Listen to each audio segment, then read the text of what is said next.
I'm going to talk about my work tonight, my work in the Human Entrepreneur. I am the founder of the Human Entrepreneur.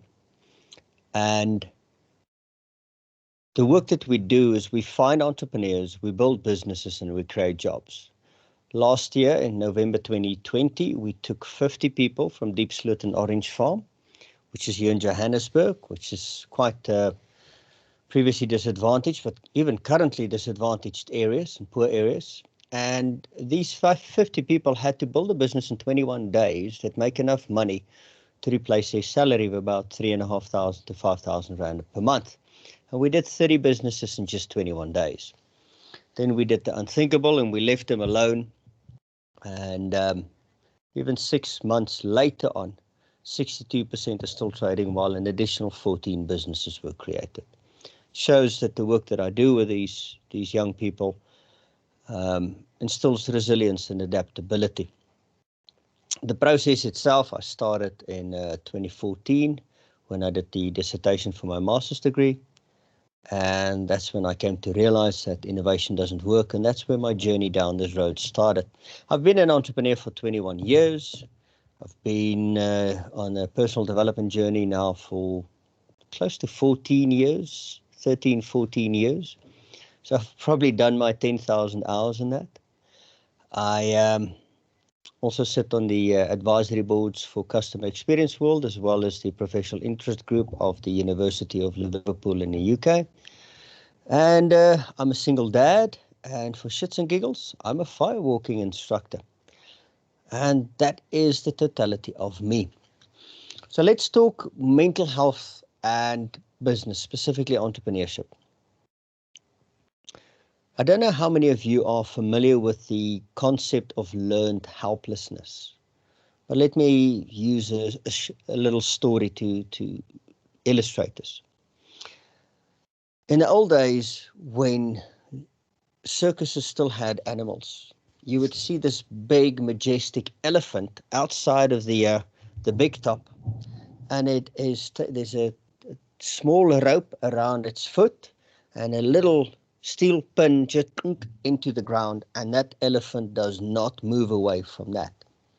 Although the elephant has the strength and ability to break through that and just lift its foot and that little peg would be out, it doesn't do that because it believes it does not have the ability to do so.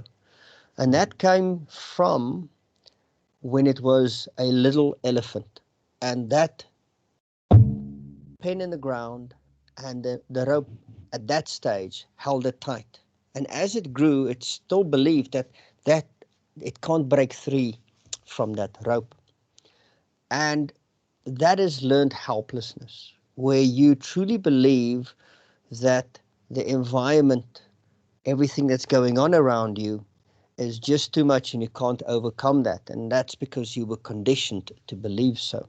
And I see this time and time again when I work with specifically youth at this current stage in helping them build businesses. Because they will be unemployed for months on end, sometimes longer than a year, have no income, and then you ask them, how many of you would like to start a business? And usually if I have 20 people say, I want to start a business, and I ask, of those 20 people, how long have you been waiting to start that business? And you will see from 1 year, 2 years, 5 years. Usually the conversation starts with "Eish," and people shake their heads because they've been waiting so long.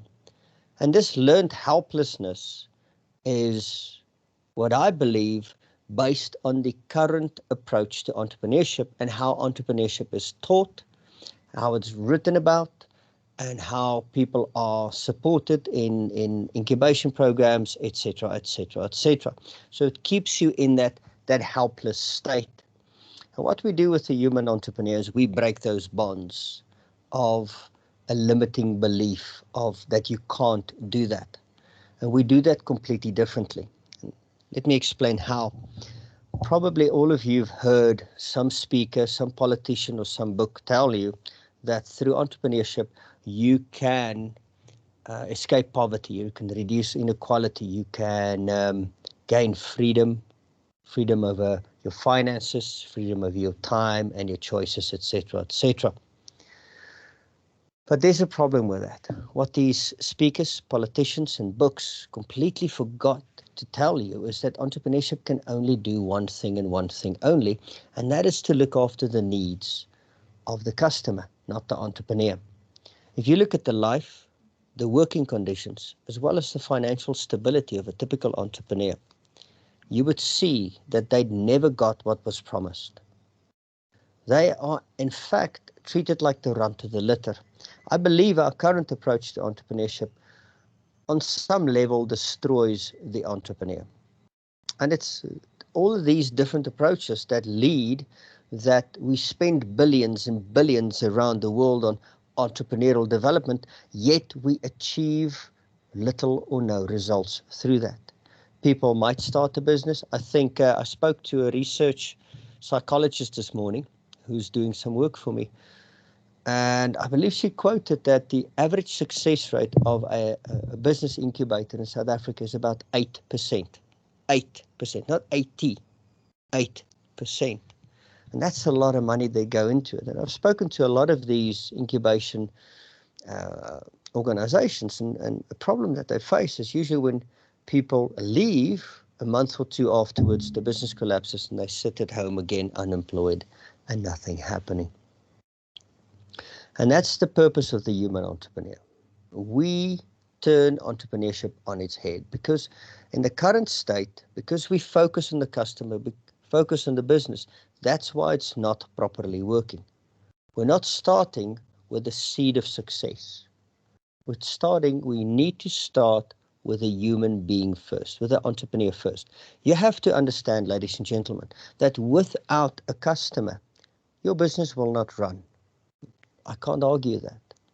But without you, it will simply not exist. So in fact, you are the most important person, figure within your business. Without you, nothing will work. And we start that premise by you are a customer too. The business should serve your needs, your financial requirements, your time requirements, everything else, as much as it does the customer. And that's where we start in the human entrepreneur. How does your business serve you as a platform for self-development and personal exploration? And that's the key thing that we do here. And that's why it's a success within Africa. And I like to label our rapid job creation program as a program developed in Africa for Africa, helping Africa solve its own problems. And this can apply to you as well. So you are the seed of opportunity and success within your business. You determine the growth of your business, not the market, not the customer, nothing else. Your business is there to provide the time, the money, and the resources for you to discover your true potential in life. That, ladies and gentlemen, is true entrepreneurial development. See, we confuse entrepreneurial development with building a business. Yes, will there be learning? Absolutely. But how is the business growing me? How is the business working to grow me? And that's the distinction that I want to make tonight from a mental health perspective. Because if your business doesn't serve you, why the hell do you have it? If your business doesn't serve you, why did you start it? And because most people are confused and they look at the speakers, the books, and all the training out there, and they start with the customer first, always the customer. Oh, dear customer, what would you like today? It's a relationship of servitude. It's almost like a lemming-like approach. Let's just run and destroy through entrepreneurs and get that going. Can somebody mute, please? I think it's Pauline. Would you mind muting, please? Sorry. Thank you.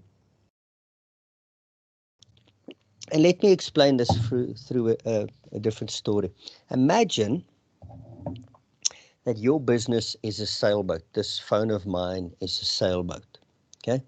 And the wind in the sails is the size of the market and the amount of profits that you can make within this business. Now, if you look at most business books and the training out there around entrepreneurship, it teaches you to follow the needs of the customer to the most exact precision that you can do. And that's just like what you do in that sailboat. You get into your business, the sailboat, you span the sails, boop, to catch as much of the market as possible, and you follow the wind to your best of your ability. But if you consistently just follow the wind, where will you end up? In a place that you don't necessarily know, in a place where you don't want to be, or you will end up like most business owners do. They will hit the rocks and go down with their ship. And that's what I find so absolutely wrong with the current approach to entrepreneurship. It teaches that lemming-like approach of self-sacrifice and probably death at the end of the day, financially or physically or both. Now, if you bring your needs into this business, it's like you're adding a rudder to that sailboat. I know where the wind wants to go, and I know where I want to go. Will I get to where I want to be in a straight line? Most definitely not. But I have to work with the wind so that I can get to where I want to. And that's the distinction that I want you to have between traditional business thinking and the thinking that I want you to have in your business now. How is your business serving you through time, money, and resources and or opportunities to get you to where you want to be? And what I found, most people have no cooking clue what they want. And that's a difficult thing. And I think many of you are probably coaches, and you've seen that. People don't really have an idea what they want. And that's a difficult thing. If you don't know what you want, you're going to end up in a very bad space in your business. And let me explain it through the metaphor of a relationship. So imagine, I'm going to hazard a guess first that all of you have been in a relationship before, with another breathing human being, the kissy, smoochy type relationships, okay? Now imagine you go into a new relationship and you know what the other person wants, what their needs are, what makes them happy. And you take your time, your money, and your attention to give all of that to them. But you never ever tell them what you want. How would that relationship be? It's a one-sided relationship. It's going to be a dead relationship. Or like one psychologist said in one of my training programs, that is the basis of an abusive relationship. And it's because of that most of business owners, entrepreneurs, are in an abusive relationship with their business. Purely because they put the customer first, they start with them last. Second of all, they don't know what they want. They don't know where they want to go to. And it's about having that clarity. And once you have that clarity to tell your business what you want, and then you can go to your business and tell you need to give this to me. Just like you fix that one-sided relationship through communication, so do you fix your business through communication.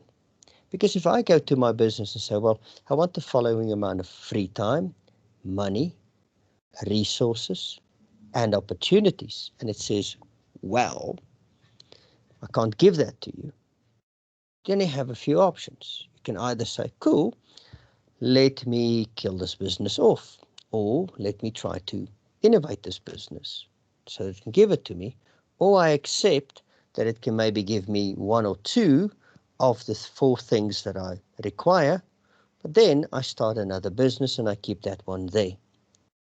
This is a fun thing. I always tell people, polygamous relationships are completely okay within a business world. You can have as many businesses as you want. There's absolutely nothing wrong with that. So if your business can't serve you properly, get rid of it. I'm sure all of you have at one stage ended a bad relationship, being a personal or professional relationship, and you're most probably better off today as a result of it. And ladies and gentlemen, let me say this, that it is just as good, maybe even better, getting rid of an atrocious shitty business. There's nothing better than killing a business that's not serving me. And I've had people in my class that once they realize what the business should be giving them, then they realize they've been working 3, 5, 10 years on a business that would never, ever satisfy their needs. And it is a crushing moment. I actually had one lady get up and just walk out, and I've never seen her again. Some people respond differently to it and go like, yeah, let's kill this business. Let's start another one in there. So that's a key thing that you have to do is you need to know what you want in order to engage with your business so that it can give that to you, because otherwise it's just going to mentally abuse you. Because your business is, I don't know how many of you are dog owners or have ever been in an environment where there were a vicious dog or something. And having a business is almost like having a vicious guard dog at your house. It's there to keep you safe. It's there to protect your family and everything else. And the same with your business. It's there to protect your family financially and everything else. But you have to have rules around that dog. Like you don't leave the gate open so it can run in the street because it will attack people. But also you don't let children play near it. You don't leave the back door open, let it run in the house near children or anything else, or what can happen with it. So you have clear set rules around it. And you have to have boundaries with your business as well. If you don't have those boundaries, it's going to fail, because then your business will simply devour you and destroy you, just like that vicious dog would if you never had clear boundaries with it. So be careful of your business. As much as it is a savior, as much it is a destroyer and a killer of souls, futures, lives, and families, and financial situations. I don't want to shock you through that one, but that is the reality of it. I mean, I've been an entrepreneur for 21 years. I saw my dad being destroyed through his own businesses as well. And I never, ever want that for another entrepreneur. But again, that's why this company is called The Human Entrepreneur. You need to start with the human first. You are the most important thing. And make a note of the following. You are a customer too in your business. Don't miss this. You are a customer too in your business. And just like your customers, you know what the customer wants, you know what the customer needs, but do you know what you want? Do you know what you need, and how should your business give that to you? And that is a very important distinction that you have to make through this. And this is also the work that we do when we do our rapid job creation program. We start with the individual first. And I can tell you horrible stories about the disconnect that people have in life around this. Because the thing is, if you're not clear about what you want, you end up getting the stuff that you never wanted. And I like the following illustration. I said to people in a class, I think it's safe to assume that all of us, even the guys, at some stage in their life said, oh, I'm single, I'm lonely, if I can just find somebody else, then we can date. If I can just find somebody else who's also single and lonely like me, maybe together we can do something. And if you close your eyes, and I want you to imagine the ugliest person you can imagine in your life, if they are single and lonely, then you should date them. And most people start laughing, or they get this horrendous expression in their face. But it's because of that we end up in jobs that we don't like. We end up with customers that we despise, and we end up building businesses that don't serve us, that frustrate us and rob us of our joy and our financial security, and sometimes even our families and our personal lives. So that's a very critical thing that you have to have around that, is how does your business serve you? But now, what about starting a business? I know all of you, or most of you, might probably have a business, but one thing I found fascinating working with young people, and we've taken close to 2,000 people through the first part of the program already. When you ask people, why didn't you start a business? Well, I don't have funding, and I need funding and funding for this. So in my class, you're not allowed to use the F word. I don't mind swearing, but if you say funding, you get the fudge out of my room. So funding is not allowed. None of the businesses that we create require funding. And second of all, you don't necessarily need a plan to start that. Because if a business plan actually worked, then it would be able to go on a first date and exactly script how that date will go ahead. Most people will agree. It's insane. You can't. But yet, we believe that a business plan, will yield all of these things. A business plan is probably one of the most useless things that you can think of when starting a business. When you have an existing business, absolutely plan it. The business that I have, the human entrepreneur, I am planning that because now I have to have a plan. The business is growing, the business is taking off. More and more people are interested in this work that I'm doing, and I'm getting requests internationally. So there I have to have a plan. But to start your business, you rarely, if ever, need a fancy plan. It's simply starting.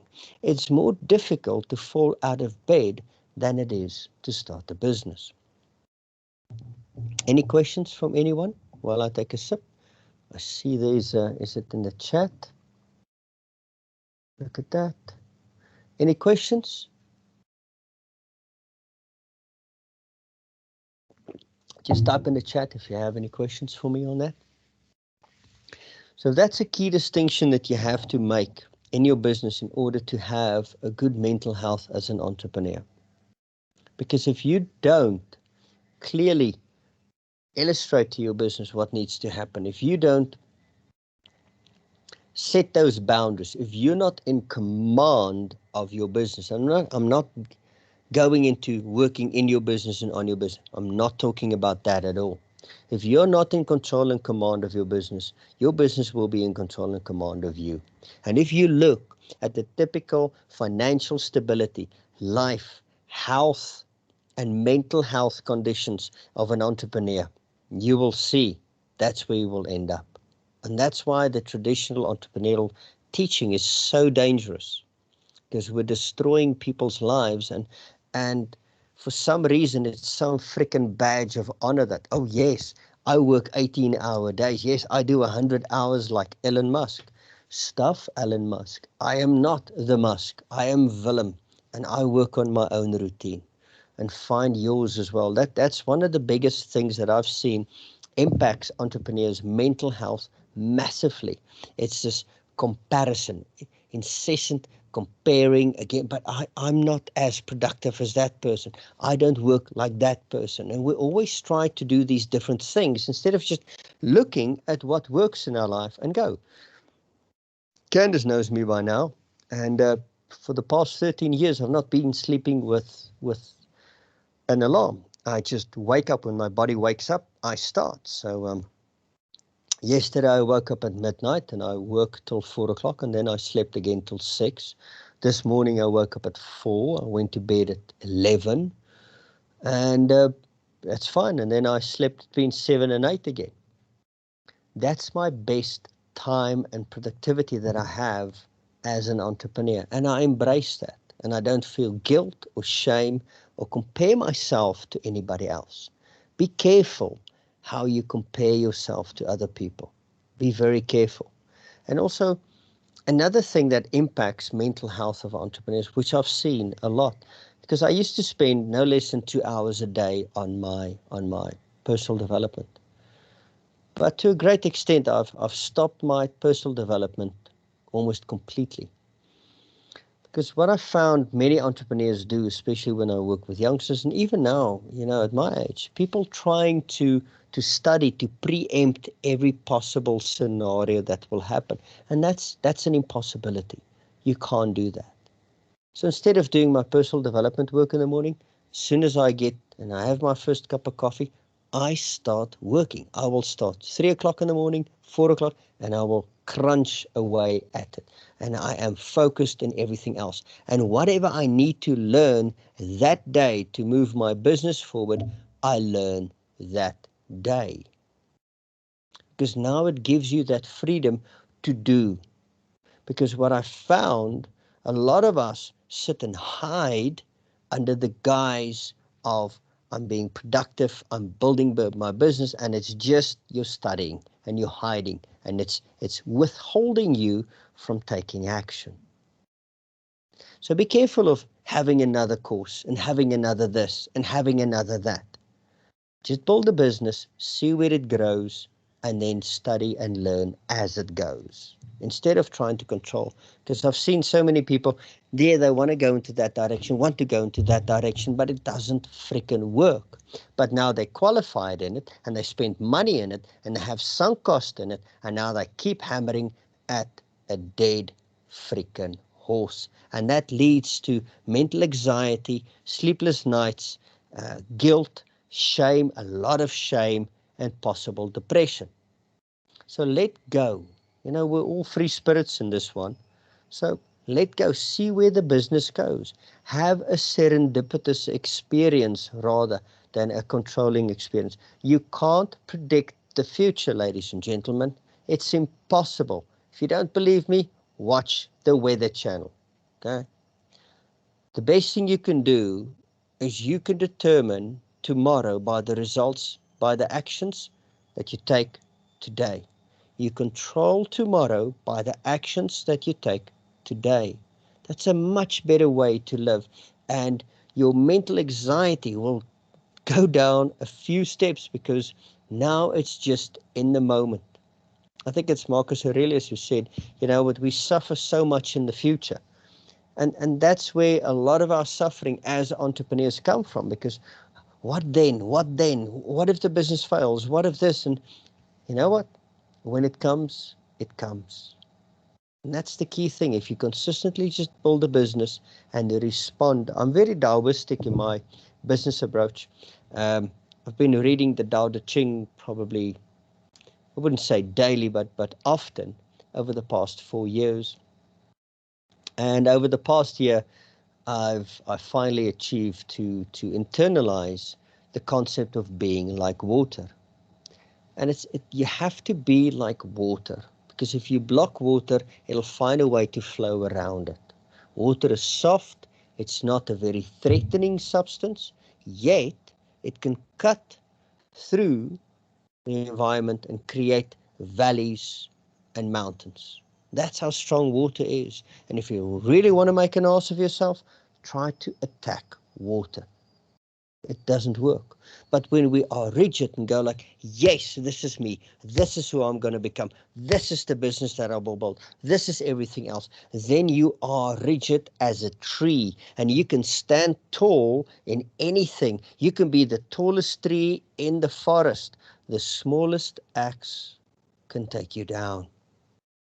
So be very careful about that, because when you are that almost citadel approach to business, that this is me and that nothing will change, that's when you become rigid, dead, stressed, and the anxiety and your mental health will plummet. So just step back and let things flow. Like I said to one client, you can't receive with a closed fist. We hold on so much to what we want and what we need, and something better is trying to come, but you're not letting go. And when you let go, you give an opportunity for new things to come. So that is the key thing that you have to understand in this, is start with yourself and just let it flow. Stop incessantly planning. If you have a business that works well and is consistently signing up customers and is consistently growing, get a business plan. But yet, be open to serendipitous experiences. Live in the moment. Learn in the moment. Take action in the moment. Make decisions in the moment. Instead of living, stressing in anxiety and in the future. Move back to the now. And I've seen the great successes that we have with this approach in business. I started with a few new, 37 people about 3 weeks ago, where they had to start a new business. And I remember last time we had class was on Thursday, and this young girl she had this pouty look, like, this look. And I said, what's wrong? No, I was supposed to make 3,000 Rand profit this week, and I only did 2.5. So I'm angry at myself. I'm like, you know what? It was only 4 days. So relax, calm down. You're doing bloody well. And this is a business that she started 3 weeks ago. See, it's when you let go of this and you don't have this holding on to what should be and rather accepting what is. And that's a very difficult thing for entrepreneurs, because many of us might be driven by a bigger vision. You know, if you look at the human entrepreneur, like a friend said to me, this has the ability to consume your life and become your life's work. And I like that. But how does it look? I have an idea. It might turn out that way, and it might not. But I'm okay to let it go. Well, that's me, ladies and gentlemen. Any questions?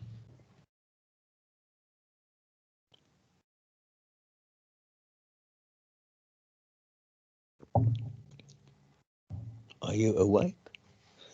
Super inspired. Everything being said is just magic. Thank you, Wildflower. Cool. Thank you, Candace. Okay. Any questions? I'm here. I'm available. I'm going nowhere.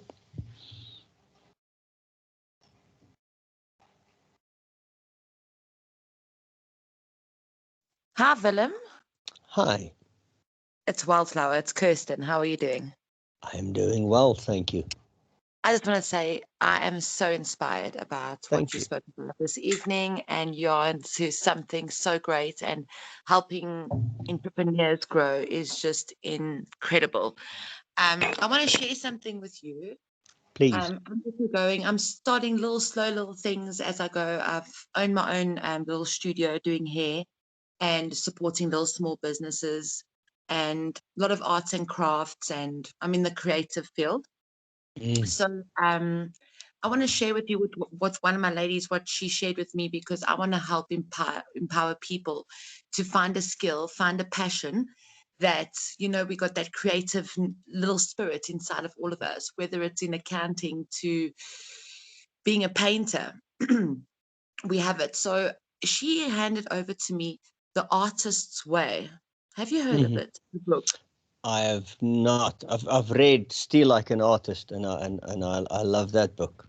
I don't know if you've read that one.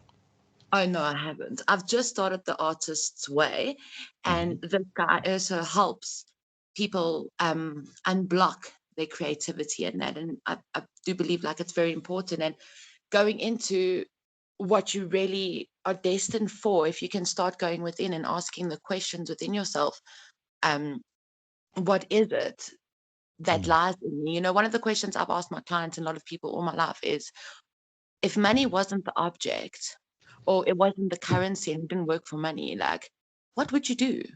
What would you spend your day doing? Yeah. What And would you do with your time, in other words? a lot of people don't know. And it's something that we need to start asking ourselves these days, and especially with the way the world's going, there's something inside of us that can make us our money, or be an entrepreneur, or anything. It's there. We just need to start searching and being open to it, like you say. So I just wanted to share The Artist Way with anyone that's here tonight to get into that, because he helps you also get into a program, which is really cool. Yeah, With trying there's for another the great creative, book by Stephen Pressfield, The War of Art. the wall of art or No, The war. War of Art. Remember the book by Sun Tzu, The Art of War? This is Yes. The War of Art.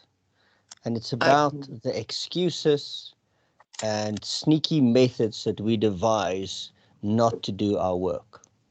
Yes, Yeah. absolutely. So Yeah. it's a fun little book. Yeah, The Waterfall. Thank you, Candace. I'll I definitely appreciate it. try to Yes. get my hands But yeah, onto it. as a creative, I'm always scared when creatives go into business. Oh, They get lost in the creativity. And also what I found, artists have a propensity to put service before themselves. Now, I'm oh not a yes. big You become very fan. starving artists. Yeah. So one Mm. thing, and people always go like, what? I am completely against altruism in most forms. Because when you're extremely altruistic to other people, you're being extremely selfish to either yourself and or your family. So it's almost, remember when at high school, an acid, a strong acid and a strong alkaline do both the same damage, yet they're on completely the opposite scale of each other. And Mhm. I see extreme altruism as extreme selfishness as well. And the point that I want to make there is, if you Mhm. can't help yourself, you can't help anybody else. Oh, absolutely. So let your cup I'm going overflow through. first. Oh, Yeah. yeah. It's nice to want to help people, but help Mhm. yourself first. Go Oh, back to the absolutely. old airline thing. Put the mask on the kid first, or on Yeah. yourself first, and then on the child. Yeah. And the same here. And it's nice that you want to help people, but Yeah. let's look at you. Let's get your house paid off. Let's get 6 to 12 months cash in the bank Yeah. and stuff like that. And then you start helping people. That's it. Yeah, I'm going through my own journey, and I definitely have learned. I mean, I've done 14 years in hairdressing where I was just a big people's pleaser, but I do Yeah. believe it's part of my path. And I was such a success, and I still am a success, but I've had to Oh, step good. back because it Good. destroyed me as a person opening up my studio. And I became like always this like big business person. I was like, wait, I'm forgetting what I'm doing this for. I'm doing this for my passion and because I'm making people feel beautiful, or, and I had to step back. And now in my 30s, I'm like, I look at it and I'm like, I can still do hair, but I can do all my little things and not just necessarily helping people, but I can also help myself with doing a lot of art with people.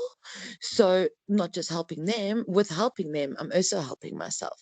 So a little bit of that interaction and that touch and Okay. play with people also helps. But Good. I have to go through a journey where I have to go pull back and put Mm. myself first, fill myself up and make myself Absolutely. stronger, bigger, Absolutely. wiser Yeah. to go back into the field again. Yeah. And I want to touch on that point as well when you said, it's getting out of hand and stuff like that.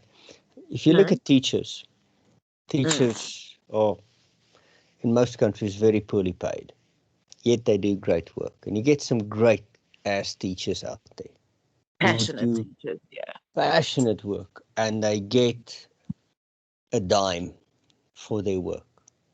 And a Mm, lot of people go like, that's unfair. And I go like, no, it's not. no, yeah. No. Because You know why it's not unfair? It's because they're not being impactful.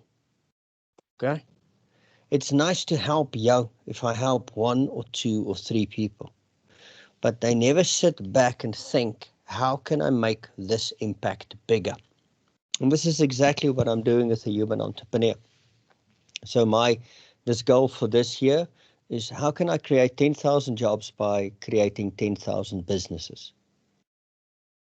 And next year, Mhm. I'll add a zero to that. And the year after that, I'll add a zero to that. And I'll go on and I'll go on. And until it becomes very challenging. But that's the key thing is how can you scale your impact? And it's, I'm not talking about an exit thing. How do you sell your business? I don't want to sell this business. And also, I think earlier I touched on the whole thing about working in your business and on your business. I am so tired of people going, oh, but you're not a real entrepreneur because you're working in your business. I'm like, go screw yourself. Okay. You have to work in your business before you can work on your business. And if I want to work in my business, it's my decision, my business, my life, not yours. You're not allowed to judge my life. So yeah, be careful of that one. Absolutely. Mm. Because we all got a purpose here and we got to find that and just thrive in it. Doesn't matter what the outside world, as long as you happy and you proud. And I think the biggest success is waking up every day, enjoying what you do, to Mm. enjoy what you do. Yeah. And yeah, going back to the teachers, I think some of those teachers that do it passionately, it's not about what they get paid. It's because they go and make an impact to the children. Yeah, but how can you make that impact bigger? If I see that I'm having a positive impact on 10, 20, 30 kids' lives, there should be that drive of how can I do this more? Because I believe in the work that I do is important. I believe it's important enough to take it to the world. I believe in myself, my ability, and what I bring to the world. And a lot of people don't believe in what they bring to the world. No, it's enough for this. I like, no, it's not. And because I believe that my work is important to the world, I deserve to be richly rewarded for it. Absolutely be richly rewarded for it. Because that's another Absolutely. thing that I face a lot in the work that I do. People are afraid of money. Hi, And I Willem. don't want. Yes. So yeah. It's Ibrahim here. Yes, Ibrahim. How you doing? Good man. Sorry, Wildflower, for just No, coming that's in fine. there. Please. Okay, so Willem, just to talk about this teacher issue and Yes. making an impact. Mm. The teachers are making an impact, but you're saying they're not making a financial impact on their own lives. Is that what you're saying? Okay, so because they keep their impact small, the financial reward will remain small. Until you start believing in the impact and the value of the impact that you deliver, you're not going to be richly rewarded for it. How do you value the impact? You have to value it yourself first. So how would you value it? So here's the thing is, most people will not take it further. Go like, no, this is enough. This is just like this. And I think you're being selfish then. If you have something good, if you have something that makes a positive change in people's lives, you should stand on mountaintops, tell people about it, and take it to the four corners of the world. If not, well, suffer in silence. Does that answer your question? Okay, I understand what you're saying, but I'm not totally in agreement with what you're saying. Because what will happen is That's fine. teachers will have burnout then.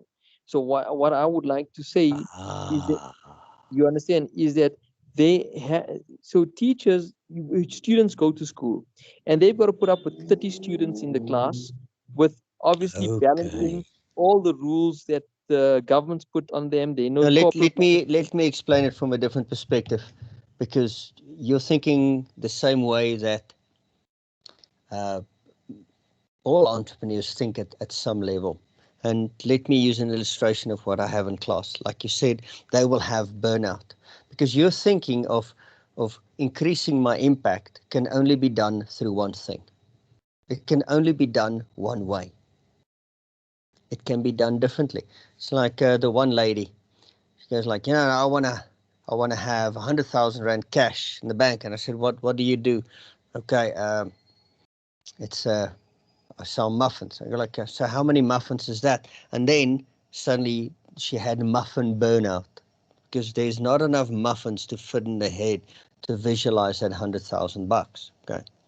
And this is the thing is you're holding on. There's only one way to deliver that impact. How can we do that? How can I enlarge my impact? If I see I have a positive impact in the world, how can I make it larger? And that's where I am now, because you have to shift your thinking to a different level, because your business and your impact will only be as large as your thinking. Okay, and then you'll end up with a lot of sacrifice as well. So here you got a good maths teacher, and this person is brilliant at teaching certain concepts and is able to get Absolutely. people inspired into loving maths more than they would have loved maths had they had any other teacher.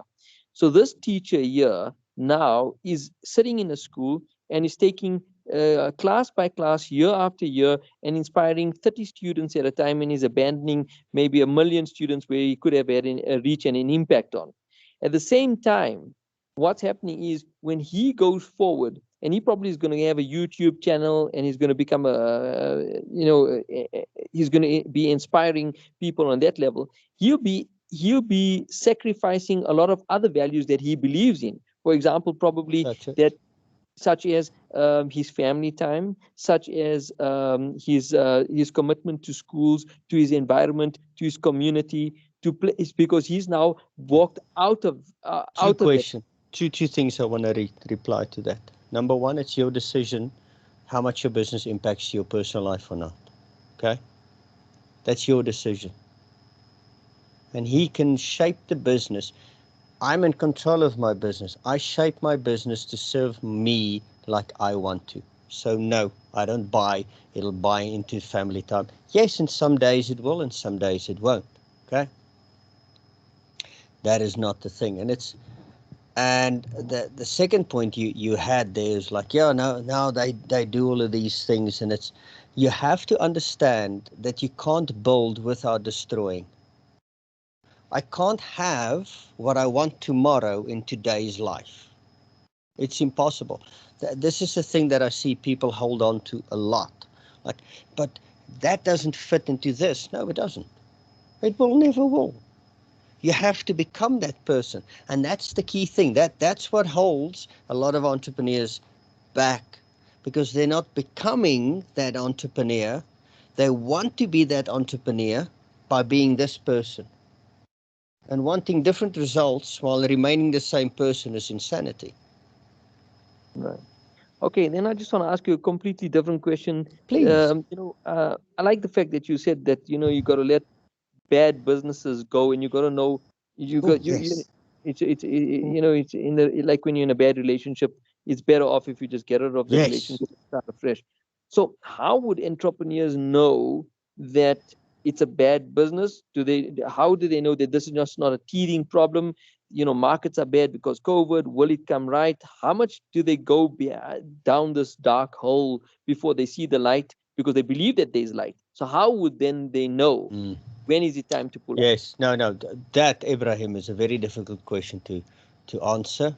And I'll share with you how I approach it. I have cut-off points. If I start something new, if by a certain time it doesn't deliver on what I want it to deliver, it could be time, money, resources, whatever the case may, or opportunities. If it doesn't deliver on that, I stop it.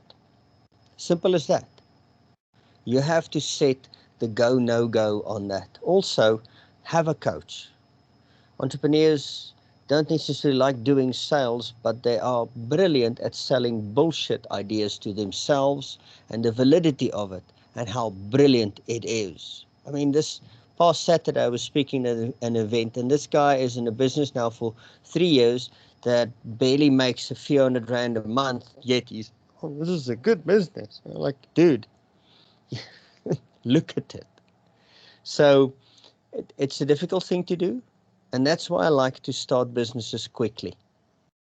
So in the work that I do, in a 4-week period, some people will start and kill maybe 3 or 4 businesses because there's no sunk cost because of the quickness in which they do it. And we test a business simply by its ability to deliver financial results for you. Because if it can't, then why do you have it? And then people go, yeah, but what about my free time? Okay, cool. You want free time? It'll cost money. You want anything in life, it costs money. Like my one mentor said to me, Willem, money isn't everything. It is everything. Nothing can be done in this world without money. If you want free time, it'll cost you money. If you want to learn something, it'll cost you money. So that's how we test it. So ask yourself, how quickly should this business give me money? And if you buy into the idea of in 2 or 3 years it'll be profitable, there, yeah, don't work with me. If it's not profitable like now, stop playing with it. That's not a good business. What about businesses where you have to do a little bit of R&D first? Okay, give me an example. So let's just say you're going to manufacturing, and let's just say you want to there's fiber. Let's just say fiber, just at the onset of fiber, before when they were still delving into whether they should keep the copper lines or go with fiber. So that would be a little bit of R&D. Now, let's just say Telkom is doing that as the infrastructure, but yourself and myself, you, my mentor, I want to get into the fiber business, and I want to get an installation team and so forth, right? Now, while telecom is still deciding, and we still have to get our ducks in a row, we've got to get a team, we've got to get a guy certified, we've got to get our equipment and all of that done. And but the infrastructure is still not there, so you can't really prep for it. Best suggestion, start selling copper, get a customer book, and as fiber comes in, you have a customer base, and then you have the money and time already to do that, and you have the team. But that's what I tell. The copper teams have been inundated, and they're all on the database of Telkom already. If you want to get into fiber, Telkom will get you onto the. Let me explain the following. Okay, I sit with a plethora of youngsters that go, I want my own clothing brand. And I used to have a clothing brand as well. And it's one of the most useless things that you can ever want to own. Okay. And I say, well, start selling your competitors' clothing. Number one, you make money. Number two, you build a customer book. Number three, you learn what people like and don't like. And that puts you in a perfect position then, once you have the money and you start your own business, and you can spend on that R&D then to present the right thing to your customer. Okay, and then the last question I have is, relating to planning. So you said you don't need a plan, and then somewhere you also said no, you don't need have a meticulous plan. So I mean, on a day-to-day basis, when you wake up and you just want to start a business, you need to have a day-to-day plan of what you wish to achieve for the day. For example, day one, you would like to do all your registrations and maybe your tax registrations and all of those things. Never do that. Ever do that. Never register a business. That's the worst thing you can do. Okay. If you register business and you have your tax registration in your bank account and you have no customers, you have nothing. You have zero. You have nada. Okay. Before you do that is the last thing you should ever start. Don't build a business. Never build a business. Get a customer book first. Okay. If you don't have, when you start that business, if you go, I only register a business once I have customers paying or ready to pay.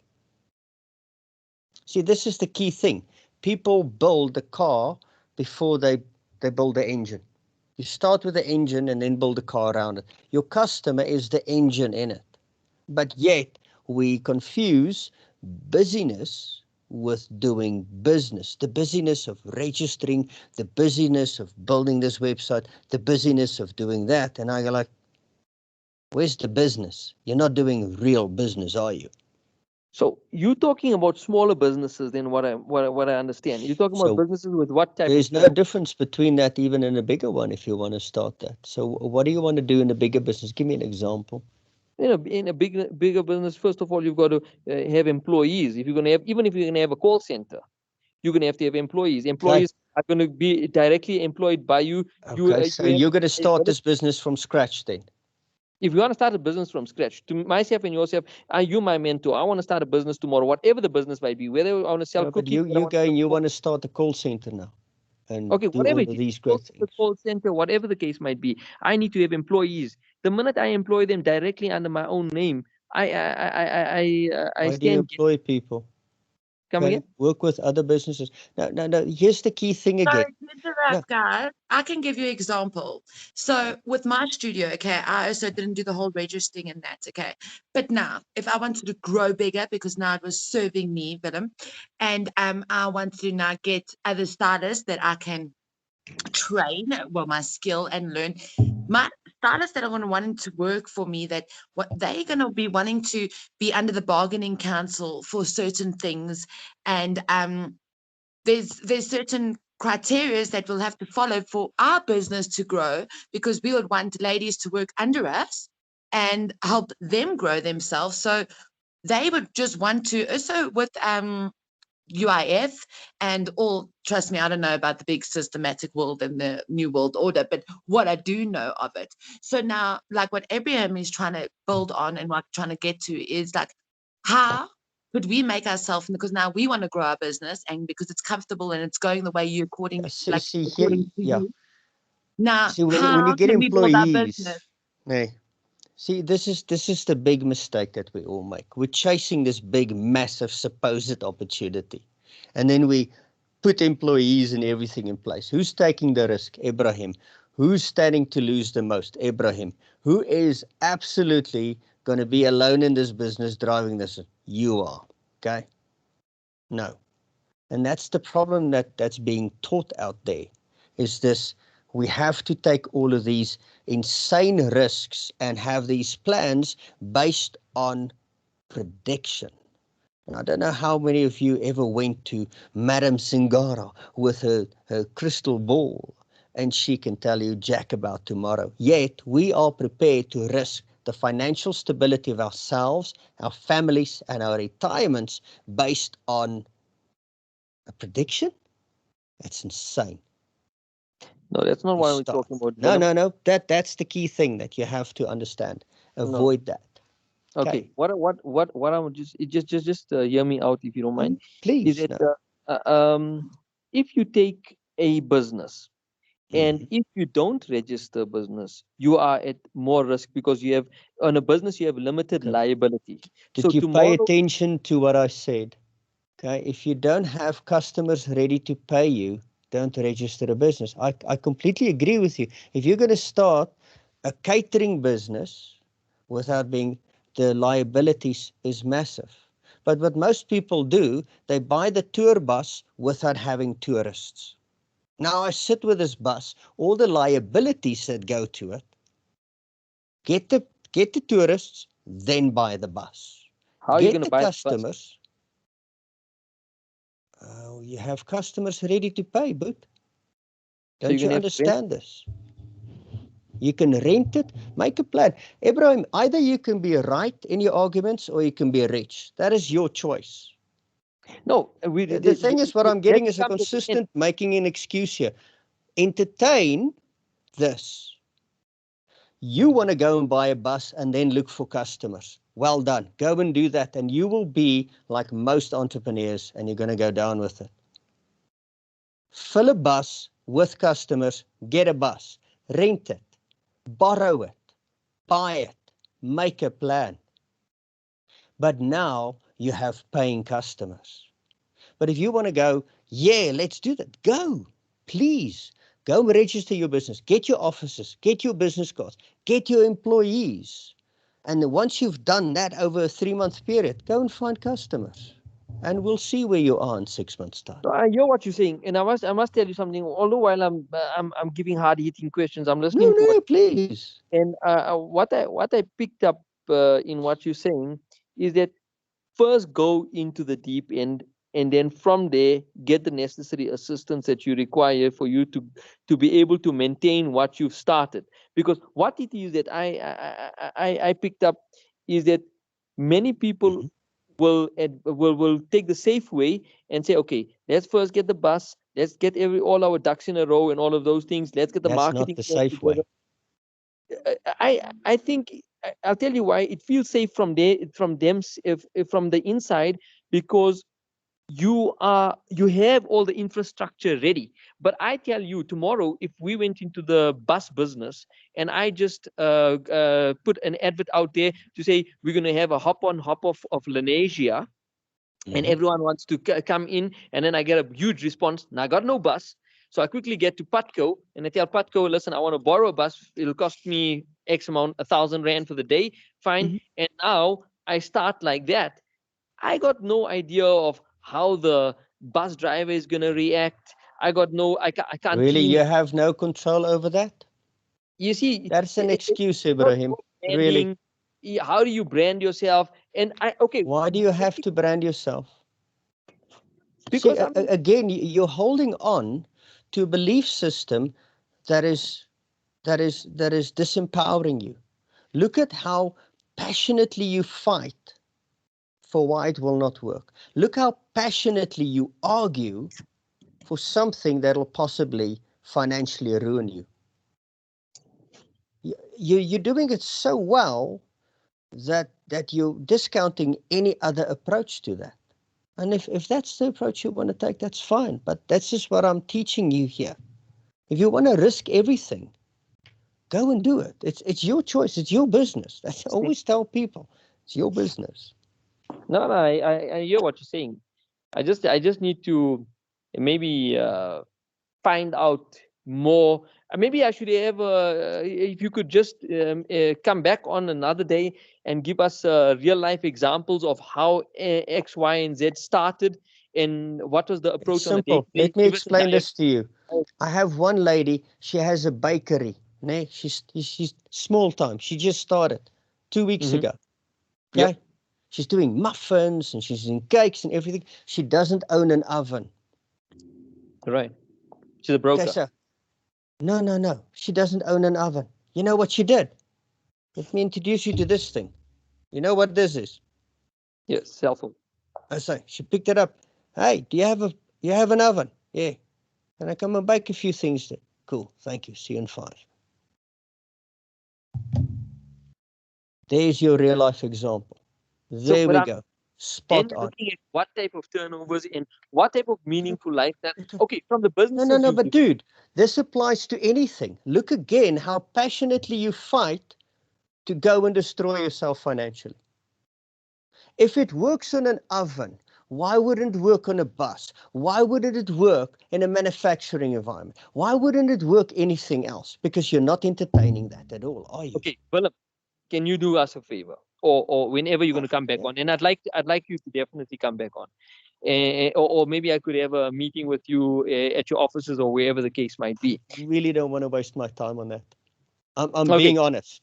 Okay, what I'd like Because to is you if don't you want to entertain a different way of thinking. No, I do. That's You the are only locked reason. in one way of thinking, and I really don't have I time want to to waste unlock on that. myself. Willem, let me explain something to you. I'm all ears and I'm happy to adapt, but I got to believe. Do you understand? And for me to believe, I need to actually see something that had worked, and I'd like to see the different type of businesses with the different turnovers Dude, and daily diary. go and read about it left, right, and center. I even had a guy coming to me, I'm going to start a drinks brand, and I need financing for bottling plant. I said, you know what? Do you know somebody with a bottling plant? Yes. Go and hire capacity from them. That thing is running 8 hours a day. Buy 2 hours a day. You know what? I There believe we in what. go. There's your example. If you can't see into this, the possibility of not risking everything, then I can't help you. Maybe What take risk? some time and think Not about it. risking anything. There's no risk in what you're saying. Where's the risk? See, no, you're still taking a small risk. Where? Well, maybe that time that you buy in that bottling plant doesn't pan out. But did I destroy my financial future? Did I risk my house? No, I did not. So I'd like to still, how many businesses you say you set up in? You said 60 businesses, something like that. 30 businesses in 21 days. Now I will, by the end of September, do another 80. Okay, so the 30 businesses, do you have a daily report on those 30 businesses? No, I don't. We follow up every quarter. So you got a quarterly report. Can we have a look at them? Well, I can tell you now. So the mechanic is now looking for premises. The poultry farmer is close to 500 chickens. Some of the others have started new businesses. A total of 40 new businesses were started. Ibrahim, I'm going to sit here for another hour. Yep. Okay, with you. And you don't want to hear. Go and ask yourself, how can I not risk stuff? I can only do that after I see your 30 businesses in 21. You know what? That's fine. Go and look at my videos. Go and look at the testimonials on my YouTube channel, and you will see everything there. But for me to waste even another second discussing this, to go believe, please, you're wasting everybody else's time in the room. I'm sorry to the group, but no, okay. It's just, you know what? I've dealt with situations like this, and nothing I can show you will ever change your mind. You don't understand. I'm willing to change my mind, but no. Trust me, but I've been in this for 21 years. I've coached lots of people. Nothing I can show you will change your mind. I don't know why you're so negative to believing that I'm not negative. I speak from experience, Ibrahim. I speak from experience. Because if somebody does not grasp a concept, then it's fine. Okay, I'm done with the questions. I appreciate your time, and I'm Deborah, silent. appreciate it. Thank you. T. Hi, Willem. Thank you so Yes. much. Cool. You kind of just blown my mind. Thank you. So it's so impressive that that you can come from this perspective of being holistic, and I Yes. totally get it. So basically, I started creating courses on self-development, Yes. shadow work, and that is my passion, and that's where I am driving that. I have the customer book. What do I do now?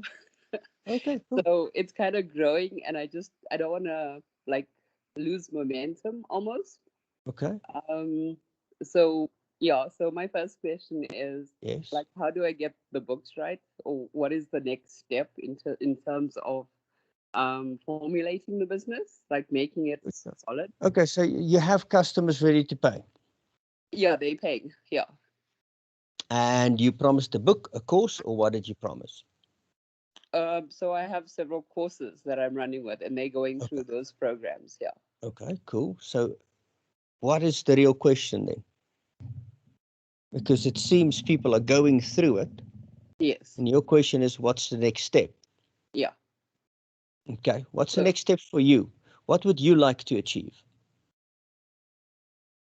um, well, I know I need to do the right thing. Like I need to like just solidify this concept of No, now. no, no, no, no, no. What do you want? Where do you want this to take you? I want to be complete in being a business. Okay, no, no, no, no. Again, see, now you're sticking to old entrepreneurial thinking. Where do you want this business to take you? For me, it's developing my platform, and Okay, now again, it's all about the business, all about the customer. You're going into that self-sacrifice thing again.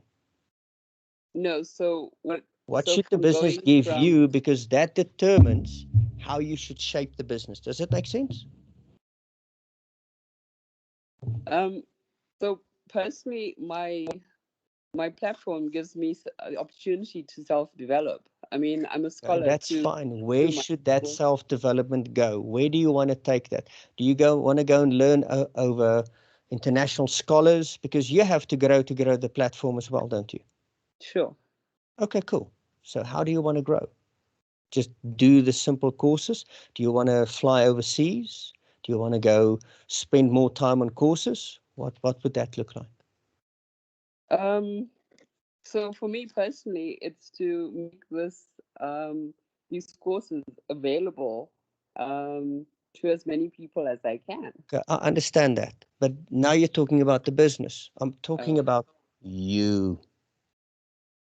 What do you want? You said, I want to develop. That's fine. What do you want? But well, I am developing because Okay, yeah, but what my do you want? development is self-realization. Okay, cool. So what does it look like? Because if you're just going to play in that area, what you're doing now is perfect. Keep the business like that and don't change it. No, So and I'm being honest, because you are getting your fix. I'm looking at your advice on how to be more impactful. Absolutely. Okay, cool. So now my question is, yes. don't follow the market. Let your business follow you. You determine the growth of your business. Okay. Where should this business take you? If you want to be more impactful, okay, cool. What should the business give you as well? Because for me, with this business, it gives me the opportunity for my son and I to live in different countries, to travel world internationally, and have multiple properties around the world. Okay. And that was my guiding vision now for the past 5 years, even before I started this. So what would you like? And then design the business to do that for you. And that will guide you how you should scale the business. Because the impact is there. But if you don't tell make your voice heard in that business, this business will destroy you. Okay. And that's a very dangerous place. That's why I'm so adamant going, what do you want? Because if you just go again into how can I do this business, remember that guard Yeah. dog? You're going to Yeah. let down your guard and it's going to devour you and hurt you. So ask yourself, how would that look like? And then build that impact around that. So I'm looking to work 12 hours a week, you know, Okay, and cool. That's nice. I have things like that where, Excellent. the rest of the work is internal. It's what I want to do. It's how I want to play with life. Smashing. That is a bloody good start. Okay. So like one client, he wanted a 4x4. He was working 16-hour days, 6 days a week, and he wanted a 4x4, 4 days a week, 4 hours a day. And once we looked at that, then we simply shifted his business model and he only had to hire one person at 20,000 Rand a month. Mission achieved. Okay. And now you can build your business. So if you want to do that, 12 hours a week, so that's just over 2 hours a day. Okay. Yeah. 2.5 hours. Let's take 2.5 hours a day. Good shot. That means you need to put other people within the business to run those structures for you, don't you? Well, I was thinking that if my classes had more than X number of students, then I would be able to achieve that myself. Okay, cool. See how this conversation is guiding how the shape of your business should look like. Okay. How the class sizes should be. Yeah. Are you understanding what I'm saying? Yeah. Okay. Thank Nay. you. Nay. Yes. And it's a difficult thinking, want to wrap your mind, because listen to your language first. How many times you just thought about the business. And I kept hammering, probably to the level of irritation. Yeah. A lot of people get irritated. They're like, but start with yourself. So this business is here to enable my son and I's life.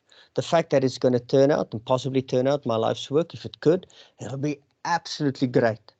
But it's designed around what I want and my son and I and the life that we want to live.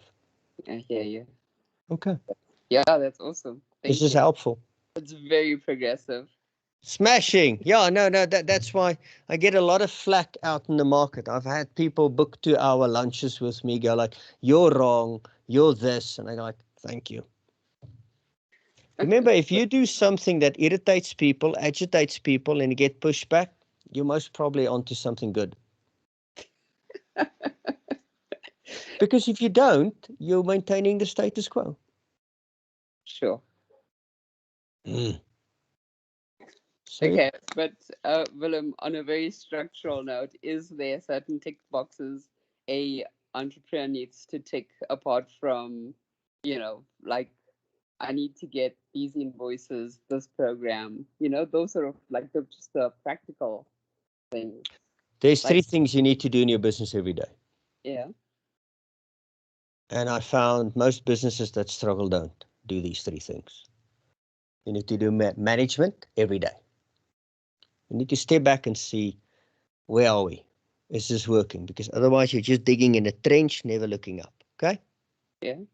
Number 2, business development. I put the word marketing under that.